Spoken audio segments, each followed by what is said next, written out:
যার একাদশে থাকা নিয়েই উঠেছিল প্রশ্ন। সেই জুড ভিক্টর বেলিংহামই আবারও হয়ে উঠলেন ইংল্যান্ডের ত্রাণকর্তা। গোল করলেন, রেকর্ড করলেন, রক্ষণে শেষ মুহূর্তে দলকেও বাঁচালেন। এর সাথে বিরল এক কীর্তিতে বসে গেলেন আর্জেন্টাইন কিংবদন্তি ডিয়েগো ম্যারাডোনার পাশে। বলা যায় মেক্সিকোর দুর্গখ্যাত অ্যাজটেকা স্টেডিয়ামে যেন একাই লিখলেন ইংল্যান্ডের কোয়ার্টার ফাইনালে ওঠার গল্প।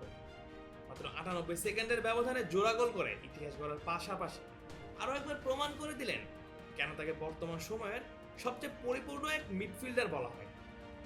2026 বিশ্বকাপের রাউন্ড অফ 16-এ স্বাগতিক মেক্সিকোকে 3-2 গোলে হারিয়ে শেষ আট নিশ্চিত করেছে ইংল্যান্ড।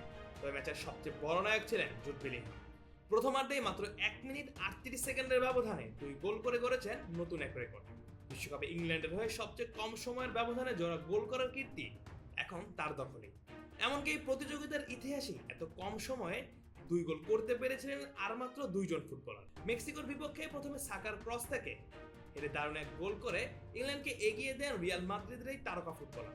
এরপর মাত্র 98 সেকেন্ড পর হ্যারি কেইনের বাড়ানো বল জালে জড়িয়ে ব্যবধান দ্বিগুণ করেন তিনি। এর আগে এই রেকর্ডটি ছিল ইংল্যান্ডের অধিনায়ক হ্যারি কেইনের দখলে। আগের ম্যাচে ডিআর কঙ্গোর বিপক্ষে 11 মিনিটের ব্যবধানে জোড়া গোল করেছিলেন কেইন। 5+ স্টার রেটিং প্রাপ্ত দেশের সর্বোচ্চ বিদ্যুৎ সাশ্রয়ী ও ইকো ফ্রেন্ডলি ওয়ালটন এসি।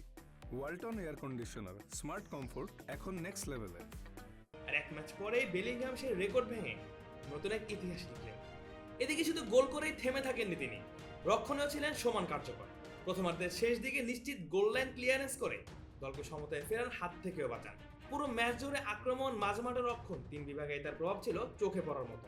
এমনকি 10 জনের দলে পরিণত হওয়ার পরেও ইংল্যান্ডের লড়াইয়ের সবচেয়ে বড় অনুপ্রেরণা ছিলেন তিনি। তবে ম্যাচ শেষে নিজের পারফরমেন্স নিয়ে বিন্দুর মতো দাম্ভিকতা দেখাননি বেলিংহাম, বরং সব কৃতিত্বই তুলে দেন সতীর্থদের হাতে।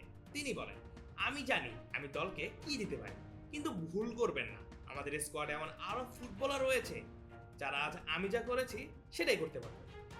আমি এটা বিশ্বাস করি, আশা করি এই জয় তাদেরও একই আত্মবিশ্বাস দেবে।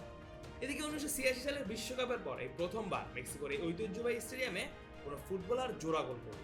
40 বছর আগে এই স্টেডিয়ামে বিখ্যাত 2 গোল করেছিলেন আর্জেন্টাইন কিংবদন্তি ডিয়েগো ম্যারাডোনা। এবার সেই মাঠেই বিশ্বকাপের মঞ্চে জোড়া গোল করে ম্যারাডোনার পাশেই বসে গেলেন একজন জুড ভিক্টর বেলিংহাম। বলা যায় এই জয় শুধু ইংল্যান্ডকে কোয়ার্টার ফাইনালে তোলেনি, বেলিংহামের ব্যক্তিগত বিশ্বকাপ যাত্রাকেও আরো উজ্জ্বল করেছে। চলতি আসরে এরই মধ্যে 4 গোল করে টুর্নামেন্টের অন্যতম সেরা পারফর্মার হয়ে ওঠেন তিনি। গোলের পাশাপাশি রক্ষণ, বল দখল, ম্যাচ নিয়ন্ত্রণ এবং নেতৃত্ব সব মিলিয়ে আবারও দেখিয়ে দিলেন কেন তিনি বিশ্বের সবচেয়ে পরিপূর্ণ মিডফিল্ডারদের একজন। গোলের পাশাপাশি অ্যাসিস্টেও নাম রয়েছে এই মাঝমাঠে জাদুঘর।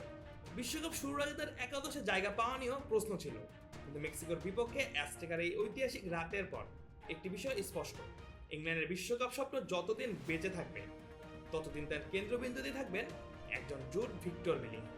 এবার কোয়ার্টার ফাইনালে নরওয়েকে হারাতে পারলে বিশ্বকাপ স্বপ্নের আরও একটু কাছেই চলে যাবে থ্রি লায়ন্স খ্যাত England. Mujahidul Islam Zahid, on field.